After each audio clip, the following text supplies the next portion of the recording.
And so why'd you come out to study out in Melbourne?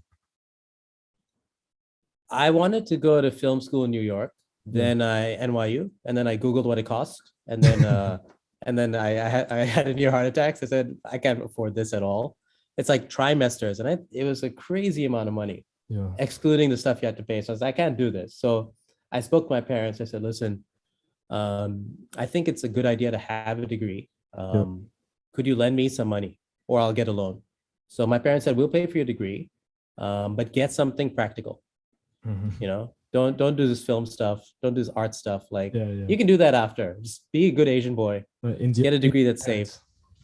Yeah. So I Googled, the next Google I had was what degree pays the most, like out of the gate. Yeah. And then it was economics. So I said, all right, economics it is. So I applied for a few universities. RMIT accepted me finally, in Melbourne. I flew down. I went to my first class, immediately felt out of place. The campus on Burke Street. Yeah. I just, it's strange to be in a room of like hundreds of people that obviously care way more than you. Like, I arrived there and Yeah. I knew why I was getting that degree, but immediately I was like, they care. So they were taking notes Yeah. like anything. I sat in the back. This guy came in, Jim. I still remember his name. He showed up late and he looked confused as well. He looked confused like me. He Yeah. sat next to me. We tried staying in that lecture for about 18 minutes. And he's like, you want to get a beer? I'm like, yes. We just left. And that, and I graduated with a average grade of like 57, 54. I'd get almost perfect scores in like English and media, and almost accounting would be like 52. Yeah. So I never went to class. I was just working the whole time. I wanted to make a movie, and I don't like borrowing money from other people. I'd rather pay myself. So Yeah. I just started working a lot of odd jobs. I worked in like a donut van, like a jam donut van in the Telstra Dome. I worked on a farm. I did door-to-door sales, which is fun in Australia because people are not shy about how they feel. A lot of curse words at you. I worked at the Warner Brothers studio store. I had every odd job I could just to get some cash in, Yeah. because I knew that eventually I wanted to make something, and I didn't want to borrow anything from anybody. Yeah. That's how I wound up in Melbourne. It was affordable. My parents would pay for that degree, and it wasn't too far from home. Yeah. And then from Oh, there, that's an awesome place. I actually wish, yeah. yeah, it Yeah, I was is just gonna say, I wish I spent more time like enjoying it, but I spent a lot of time just working, working. putting money in the bank, money in the bank. Yeah, grinding. Yeah. And tell us about how you got started with your career in the entertainment industry. So you moved over to the US straight away? Yeah, I've always been interested in TVs and movies, especially like since I was a kid.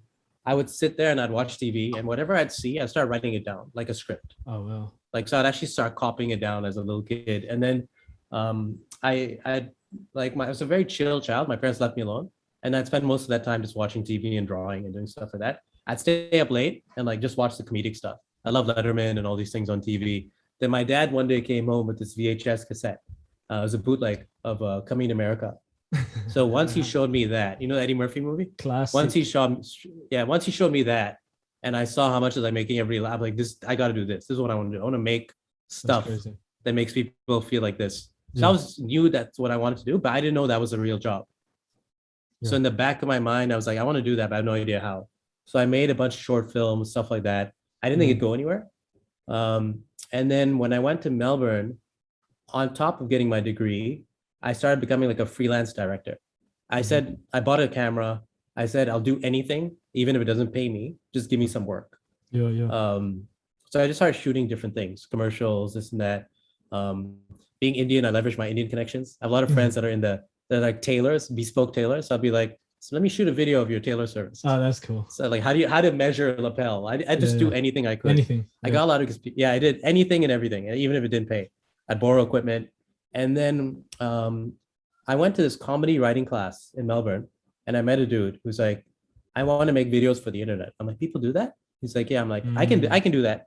I have all the equipment, I have everything. So he's like, I can't pay you much. I'm like, don't pay me much. I'll come in, I'll do it. So I started, that was my first kind of paid gig, producing stuff. I graduated from my degree during the financial crisis. So I had a degree in economics and finance at a time where every market was crashing. So not only did I studying something, I was at, let's say, 07? 07, yeah. So it's right when right when the housing market bust, I believe. Yeah. Or there's some financial crisis. So I'd spend years studying for this degree that had no value. So at that time, so I told my parents, I'm like, listen, I paid them off through all my working through uni. I was like, listen, I am gonna try and do this movie thing. I've saved some cash. I just need a US visa. I'm gonna go over there and figure it out. Yeah. I know it's difficult for an Asian parent, their kid to like run off to the US, like, Yeah. but that's what I'd like to do. And they're like, all right, try that, but be safe. And if it doesn't work, come back here, get a real job. I'm like, okay, fine. Right. So